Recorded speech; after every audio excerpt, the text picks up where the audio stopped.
Chapter 1. I was reheating my husband Theodore Lambert's soup for the third time when I fell down an internet rabbit hole and stumbled onto a confession thread.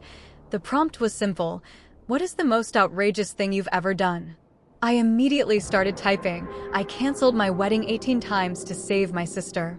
My thumb hovered over the send button, but the top comment stopped me cold. I deliberately injured myself to force the fake heiress to cancel her wedding 18 times.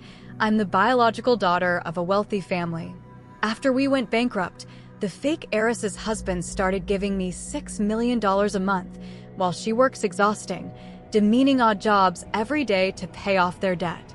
Every time he visits, he insists on having sex until morning, leaving me completely drained, believe it or not. Anyway, he's flying out to London tonight to celebrate my birthday with me. A second later, a text banner from Theodore dropped down from the top of my screen. Letty, I won't be able to make it for Christmas Eve this time either. I have to leave for a business trip to London tonight. Asterisk, no way. It was impossible. Reading that post, my immediate thought was that it had to be some bizarre coincidence. Point one was the sister I'd sworn to do absolutely anything to protect. The other was the husband who had sworn to do absolutely anything to protect me. When Chelsea Everly and Theodore first met, he had insulted her right to her face, calling her a pathetic, poor girl. Chelsea had fired right back, labeling him a useless, rich playboy. They'd fought bitterly every single time they crossed paths after that. Even now, they didn't so much as have each other's phone numbers saved. Theodore only sent Chelsea a Christmas Eve gift this year because I specifically nagged him about it. I shook my head, feeling ridiculous for even entertaining the paranoia. I opened my chat thread with Theodore and typed, "Stay safe." I glanced over at the soup on the stove, a meal I'd simmered for 8 hours and reheated 3 times already. Letting out a quiet sigh, I flicked off the burner, slumped down on the couch, and went right back to scrolling through the thread. Another user had asked the original poster if she ever worried about getting caught. The woman replied with a mocking emoji. How could she possibly find out? He and I intentionally argue in front of her so she'll never suspect a thing. Naturally, plenty of commenters were tearing into her for being so immoral, but others took her side, bluntly stating that the fake heiress was getting exactly what she deserved. You guys get it, the woman replied to her supporters. The fake heiress lived a life of luxury in my place for 18 years, so what if I take her husband now? Besides, I was the one supposed to marry him in the first place. She'd attached a photo to the comment. It showed a sparkling pink necklace resting against her smooth, delicate skin at her collarbone. She looked incredibly pampered, like someone who had been spoiled her entire life. This is the Christmas gift he gave me. The caption read, "The fake heiress is probably still working some miserable job right now. Before I turned 18, I used to be that happy too, but the second my family realized Chelsea was their actual biological daughter and brought her home, all their affection for me curdled into hostility. They just wanted me to disappear and hand everything I had back to Chelsea. Theodore was the only exception. So what if she's the biological daughter? You didn't steal her identity on purpose. You're a victim in this situation too." That night, Theodore knelt out in the snow for 5 full hours. Because of that, his grandmother finally caved and agreed not to cancel our engagement. A sudden knock at the door snapped me out of my thoughts. "Mrs. Lambert, this is Mr. Lambert's Christmas Eve gift for you." Theodore's assistant handed me a box and hurried off. Inside the red velvet box sat a pair of pink stud earrings. Over our 5 years of marriage, Theodore had bought me plenty of gifts, but he had never gotten me anything pink. He knew I absolutely hated the color pink. I stared blankly at the jewelry for a second. Then, I snatched up my phone and zoomed in hard on the photo from the comment section. The earrings matched the necklace perfectly. They were ASET.my thumb brushed against a tiny engraving on the side of one of the earrings, and my whole body went rigid. The side of the metal was clearly stamped with the letters C and T. Chelsea and Theodore. The capitalized first letters of their names. A wave of intense nausea hit me, the sickness radiating down my back. As I turned my head to dry heave, my earrings slipped off. Bouncing across the floor and rolling under the sofa. I dropped to my knees to fish it out. That was when I saw it. Stocking shoved deep into the crevice of the couch. Swallowing my disgust, I grabbed a stick and pried it loose. It was a pink lace stocking, the exact shade of pink Chelsea loved, right down to her favorite brand, outside the window. The evening light was fading. I felt completely gutted. I quickly pulled up the woman's social media profile, but it was just a blank burner account. With no other way to figure out the truth, I booked a flight to London. I stumbled onto the plane. My nerves shot for the entire flight. I wanted so desperately for all of this to be a lie, but nothing I'd wished for had come true since I turned 18, and this time was no exception. Standing by a red telephone booth on the corner, I watched the snow falling heavily around them. Theodore dipped his head and kissed Chelsea. The two people I loved most in the world, kissing in the snow, totally oblivious to everything else. The noise of the city just faded away, leaving nothing but the quiet rush of the snow. Every last drop of hope I had left drained right out of me. Suddenly, Chelsea turned. "Leticia." Chapter 2, she called out, squinting through the heavy snowfall. "Theo, I swear I just saw Leticia." I ducked behind the phone booth before Theodore could look my way, pressing my back flat against the freezing metal and holding my breath so they wouldn't hear me. Theodore frowned, scanning the empty, snow-covered street. "He didn't see a thing. You're imagining things," he said. "She's probably still cooking Christmas Eve dinner right now." He wasn't wrong. If I hadn't seen that online confession post, I'd be reheating his soup for the 4th time by now, waiting like an idiot for a husband who was never coming home.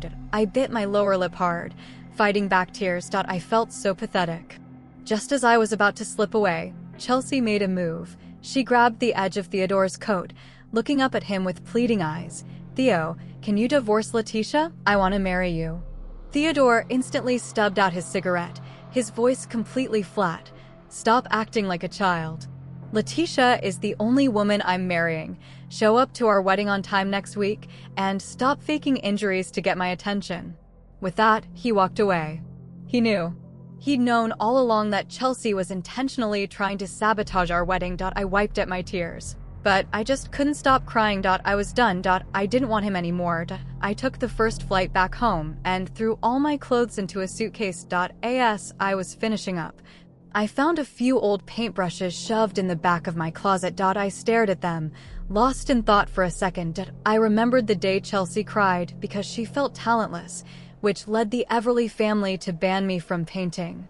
Altogether, they burned every single one of my canvases. In the end, Theodore traded 10% of the Lambert family's shares just to buy me the right to keep those few brushes.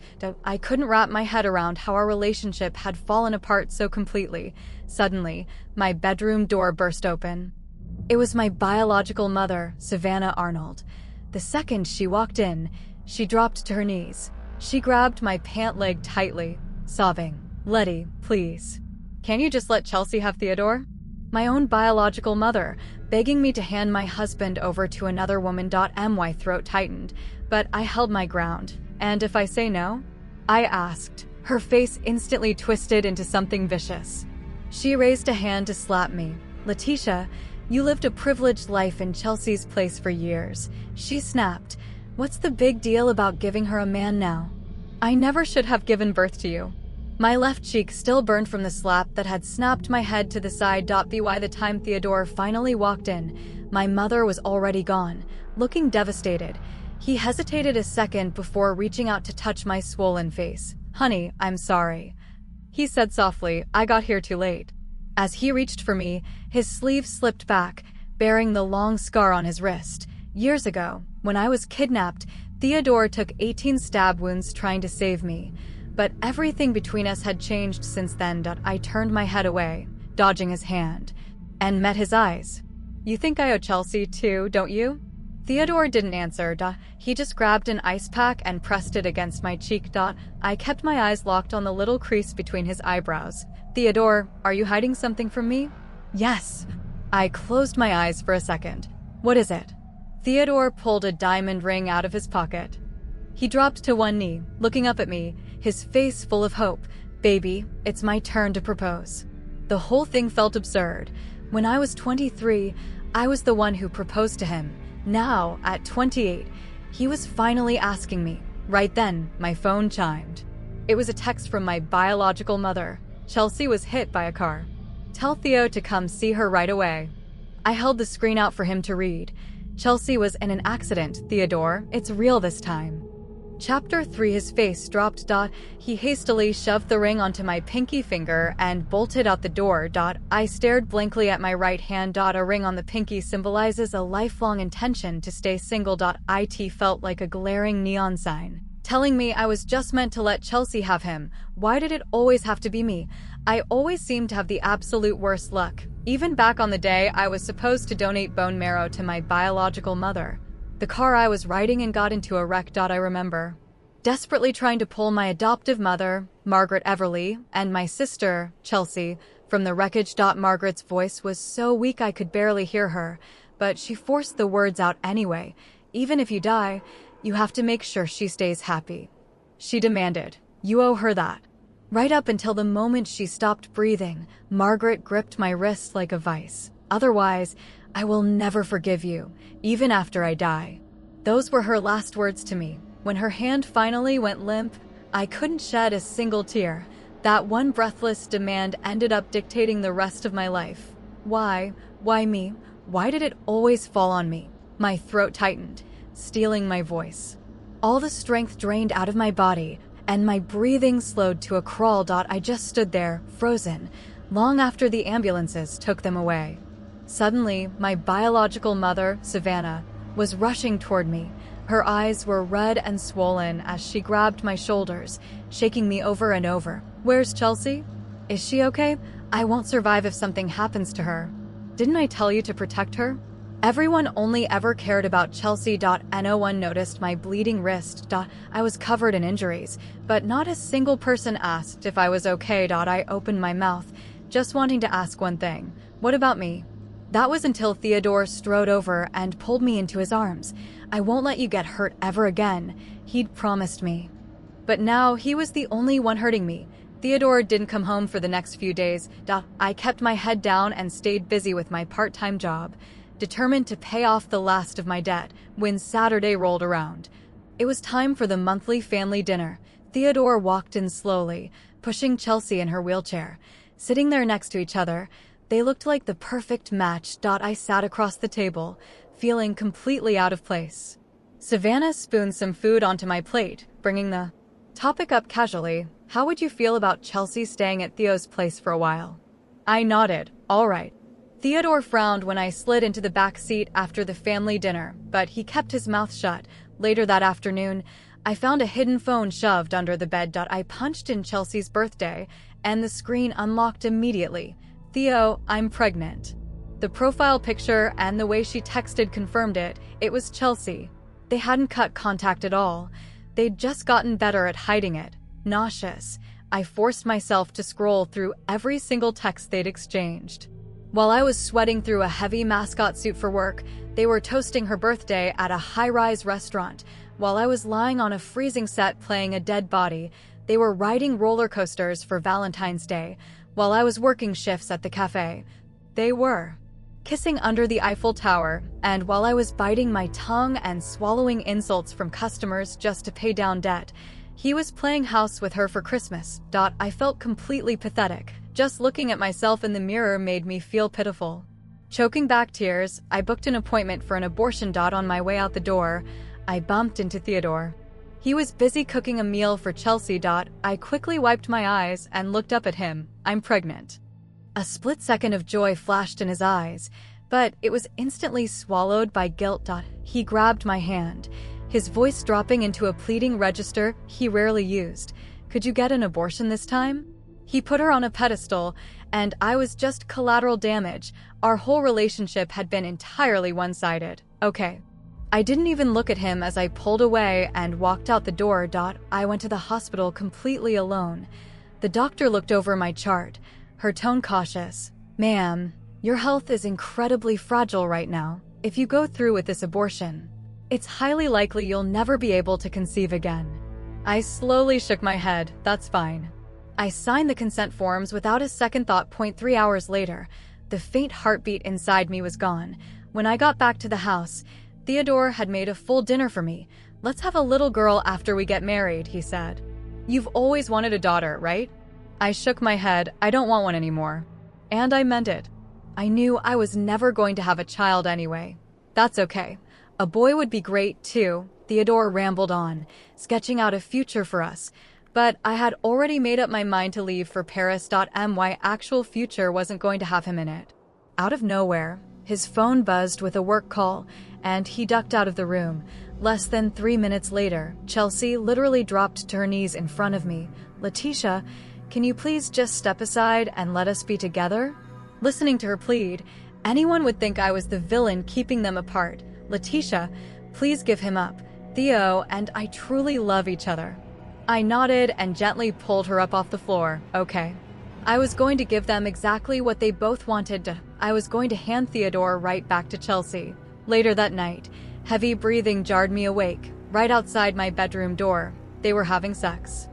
Lying there in the dark, I just felt completely numb.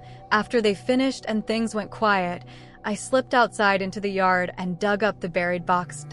He had once told me, if I ever betray you, take the bank card inside and leave. But the bank card had been removed a long time ago. Now, the dirt-caked box held nothing but a single divorce agreement. It was the only escape route the 25-year-old Theodore had left for me, the day before our wedding. Theodore finally sent Chelsea away.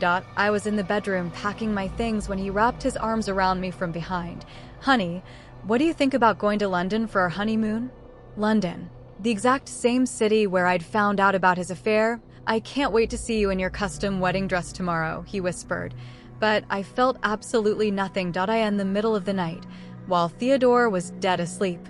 I finished zipping up my bags. I left the divorce certificate behind and headed straight to the airport to catch my flight. Standing outside the bridal suite on his wedding day, Theodore had declared with absolute certainty, she and I are going to be happy for the rest of our lives. But after knocking again and again with no answer, a cold panic set in. He shoved the door open. The room was completely empty. Sitting dead center on the vanity was a divorce certificate. Letty, he breathed. Her custom wedding dress still hung flawlessly on its form. His knees went weak, rooting him to the spot. No, impossible. He hadn't signed any divorce papers. Theodore stumbled forward and snatched up the document, flipping it over and over. Scanning it frantically. He rubbed his thumb across there. Printed names, Leticia Everly and Theodore Lambert. It was real. It was really them. A sudden, metallic taste coated the back of his throat, and he coughed up a mouthful of dark red blood. It splattered directly onto the nearby wedding dress, landing dead center on the intricate lily embroidered across the bodice. The blood soaked deep into the white threads of the floral design, leaving a dark, stark stain against the pristine fabric. Behind him, the onlookers erupted into a panic. His groomsmen rushed forward to prop him up, but Theodore shoved them away. Don't touch me, he said, his voice completely flat. Everyone, get out. Seeing him refuse help, the groomsmen backed off. Before leaving, one of them caught the bodyguard's eye, giving him a silent look to watch Theodore closely so he wouldn't hurt himself. Finally, the only people left in the room were Theodore, the bodyguard, and that lingering groomsman. Theodore looked around at the decorations still filling the room. The reality finally sank in. The wedding was canceled. He had truly lost her. Suddenly, the door swung open. Chelsea hurried in, wearing an elaborate wedding dress of her own. Her smile widened the second she spotted the divorce certificate. Her frantic pace slowed, shifting into a look of absolute certainty. Stepping right onto the hem of Leticia's custom gown, she deliberately ground her heel into the fabric. Chelsea stepped up to Theodore and lightly stroked his wrist. Theodore, I'm here to marry you. Before she could lean into him, Theodore stood up abruptly, offering her a faint, hollow smile. Do you think we look good together? His suit was simple and understated, while her dress was excessively elaborate. Standing side by side, their outfits clashed completely. Agitated, Chelsea gripped his arm tightly. So what? Leticia already divorced you. Besides, if it weren't for you, my family never would have formally recognized me. He yanked his arm out of her grasp, staring down at her with an obsessive expression. Chelsea, didn't I warn you to stop harassing her? Thrown off balance, Chelsea hit the floor hard, but she ignored the pain. She knew exactly what was at stake. If Theodore didn't marry her today, she would never get another chance. She was absolutely determined not to lose her shot at his wealth and status. Pushing herself up, she crawled over to him and clutched his pant leg, looking up pleadingly. "Theodore, please marry me. I'm the one you're supposed to marry. Leticia stole the privileged life that belonged to me for 18 years, and she stole you from me too." Amidst the simple decorations, Chelsea's elaborate dress looked completely out of place. The veins in Theodore's forearm bulged. He breathed heavily, his jaw locked tight to rein in his anger. He crouched down and met Chelsea's gaze with a dead, blank expression. "I am never going to marry you, because you don't deserve it." For a moment, Chelsea was entirely at a loss for words.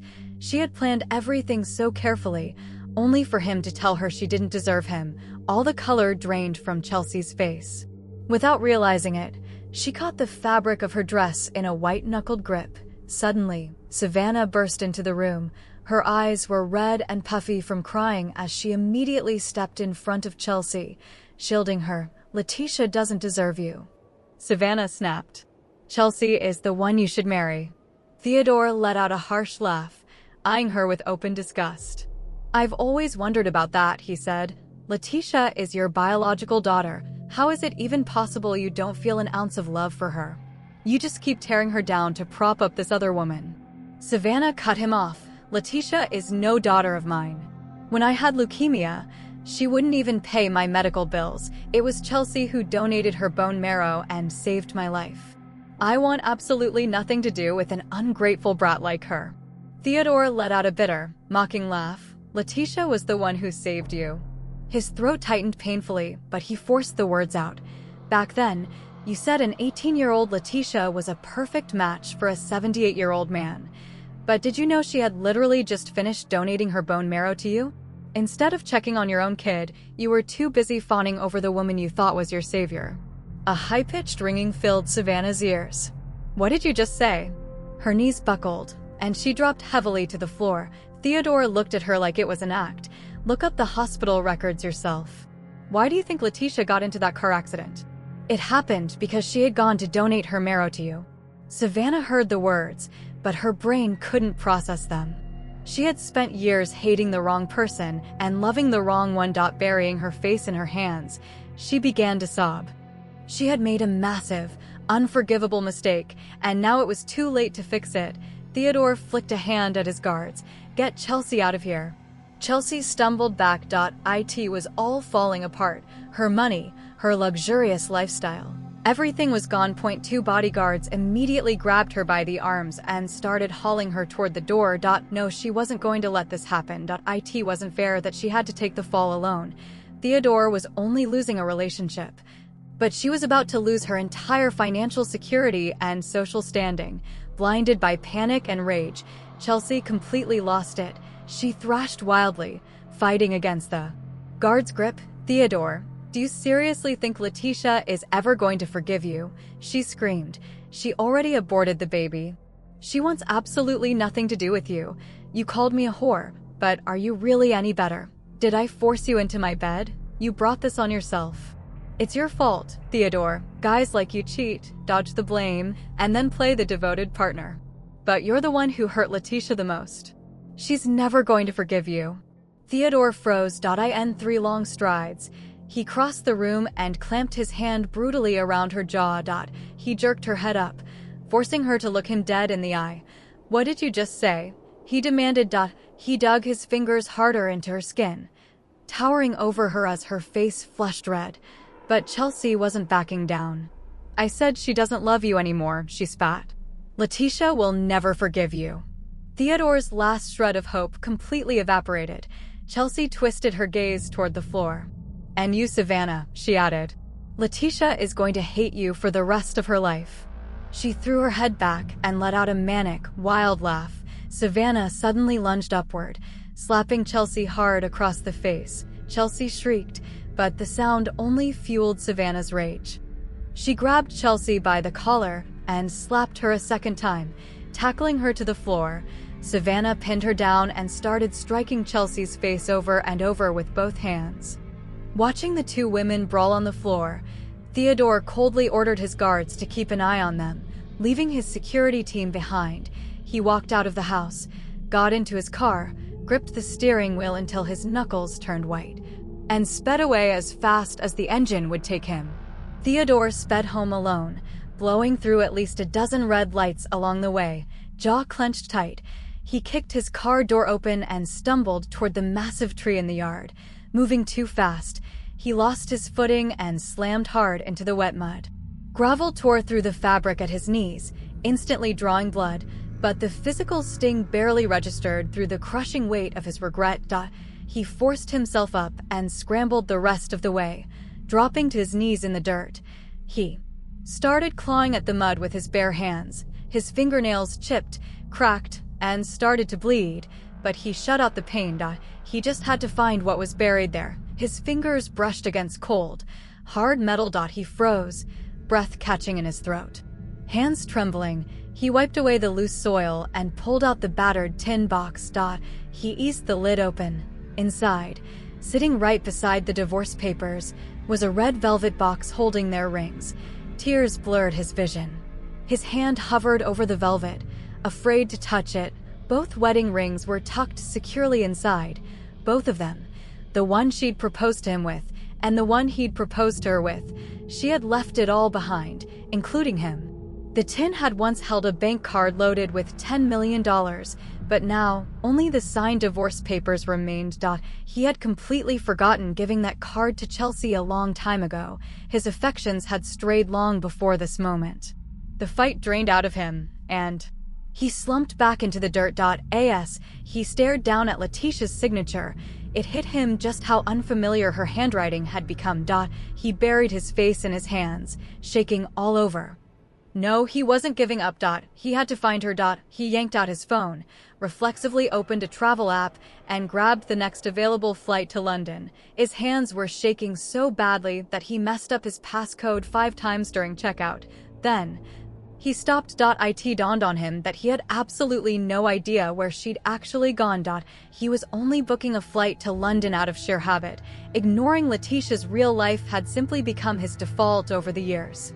Empty liquor bottles piled up around his room over the next few days. Whenever he drank himself numb, he'd just stare at the door and mutter, "Letty." A full month later, Theodore's assistant finally tracked Leticia down. The second he saw a recent photo of her, Theodore sped straight to the airport. Ignoring the stares from other travelers, he sprinted for his gate, terrified that even the slightest delay would cost him his chance to see her. He blocked out the crowds and the blaring overhead announcements as he ran. His mind was entirely consumed by memories of her. First, he pictured Leticia at 18. "Theodore, I don't have a home anymore." Then, he remembered her at 23. "If you ever betray me, I'll leave on my own." And finally, he saw her at 28. "Let's just end this." When I first got to Paris, the city was completely alien to me. I didn't know a single soul. It took some digging, but I finally managed to track down a friend who was working out there. Irene Bexley, the oldest of the Bexley daughters, after Chelsea came back. Irene was the only person who had actually made the effort to keep in touch with me. We met at a cafe. Irene stood with her arms tightly crossed. Her posture was defensive, her expression entirely unwelcoming. "Why'd you come looking for me?" she asked, her tone stiff. I stared down at my cup, anxiously stirring my coffee. "I want to paint again," I murmured. "Can you help me?" Irene's brow furrowed instantly. "What about Theodore? He'd probably never let you pick up a paintbrush ever again." I gripped my spoon so hard my knuckles went white. "Theodore cheated on me with Chelsea. I already divorced him." Smack. Before I could even finish the sentence, Irene slammed her hand down on the table, sloshing a few drops of coffee over the rim. I knew it. I knew he couldn't be trusted, she snapped. She reached across the table and grabbed my hand firmly. "You finally woke up. I've been telling you for years, Leticia. Your work is good enough to win international awards." I paused, completely caught off guard. Honestly, I'd been insecure this entire trip. After all, I hadn't picked up a brush in years. Yet here she was, believing in me more than I believed in myself. Just leave it to me, she said smoothly. With my connections in Paris, getting you into the competition will be a breeze. The truth was, most artists didn't lack the technical chops. What they lacked was a way to get their foot in the door. This year's competition theme was growth. Growing up, I was never any good at emotional themes, but after everything I'd survived, my entire mindset had shifted. The second I saw the prompt, I knew exactly what I wanted to put on the canvas, and I threw myself into the work with intense focus. When Irene checked in on my progress, I couldn't help but smile. Yeah, I've got the general idea nailed down. Growing toward the sunlight, that was the core concept for my piece. I was out picking up some new paint one afternoon when I heard someone call my name, Leticia. I looked up to see a familiar figure. Before I could even process it, Theodore grabbed me, pulling me roughly against his chest. He looked terrified, desperate, like a man who'd just stumbled across something precious he thought he'd lost forever. He leaned down, trying to force a kiss on me. People on the sidewalk started turning their heads. A few slowed down to whisper to each other, while others whipped out their phones to snap pictures. Suddenly, everyone's curious gaze was locked on us. Before his lips could touch mine, I brought my hand up and slapped him hard across the face. Theodore, have you completely lost your mind? A flash of pain and deep embarrassment crossed his eyes. Seeing my absolute, unwavering rejection, he nervously glanced at the onlookers pointing at us. I regret what I did, he choked out, breathing heavily. I grabbed his arm and dragged him into a nearby coffee shop. I will talk to you this one last time. I sat across from him, taking a sip of my hot chocolate. Even though he was a completely different person now, my memories of him when we were 19 were still fond ones. My love for you in the past was real, I told him. And my resentment for you now is just as real. Do you know what happened, Theodore? Right after Chelsea came home, everyone changed completely. They had all resented me. They wanted me gone. Yet out of sheer stubbornness, they insisted I stay. I do believe you genuinely loved me back then, I continued. I never doubted his sincerity, but sincere feelings could flip in an instant. When I was 18, you were the most important person in my life. At the time, Chelsea had just been recognized by the family, and everyone looked at me with open hostility. Theodore had been the only one willing to protect me. Even later, when I found out you were the one who brought her back, I didn't blame you. The Everleys had demanded that I become a flawless wife. They buried me in endless lessons: golf, horseback riding, illustration, baking, finance, packing my days from top to bottom. They strictly controlled my weight, severely limiting my food intake. If the scale ticked up even a little, they forced me to fast for 3 days straight. I used to think things would get easier after Chelsea returned. I was dead wrong. They tore my canvases to shreds. They snapped my paintbrushes in half. They justified all the abuse by saying, "You're the fake heiress and you owe her this." And I was forced to suffer through it in total silence. I already have someone I want to spend the rest of my life with. My smile completely faded as I set my empty cup down on the table. Don't bother me anymore. Let's just go our separate ways. After that afternoon, I never saw Theodore again. Eventually, I heard rumors that the Lambert family had launched a business in the art industry, a field they knew absolutely nothing about, but whatever he did, his life no longer had anything to do with mine. Back in my studio, I tapped my fingers lightly against my painting of the sunflowers, speaking out loud to the empty room in a bright, gentle tone. Just like the plants in my painting, I said, I'm going to grow toward a brighter future. It was Theodore who reunited Chelsea with her biological family when the girls were 18. He had spotted her on campus, clocked her striking resemblance to the head of the Everly family, and reported it straight to the family's butler. The family dynamic completely flipped the day Chelsea timidly stepped foot inside the Everly's mansion. Overnight, Leticia went from the favored daughter to an outcast accused of theft, watching the normally bright and self-assured Leticia quickly become depressed and insecure.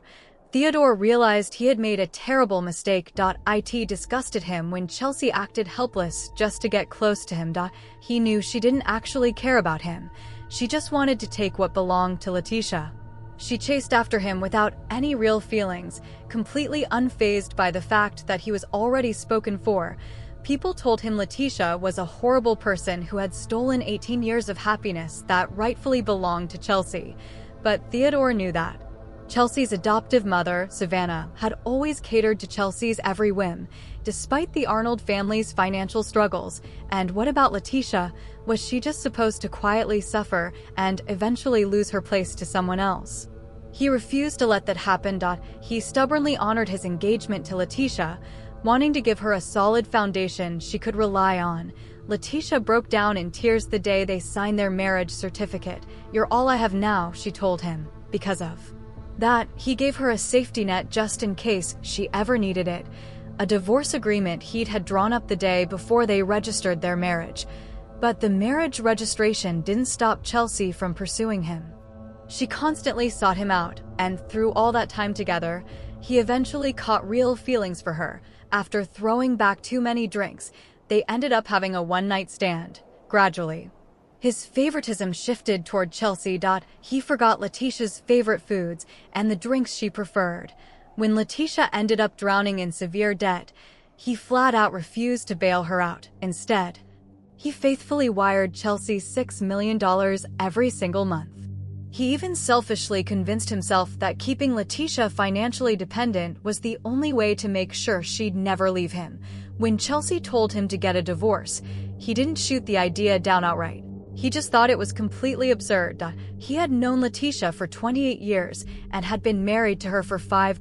How could they divorce? How was he even supposed to bring it up? Still, he knew exactly what he wanted. He only wanted Leticia as his wife. As a result, his conversation with Chelsea ended in a bitter argument.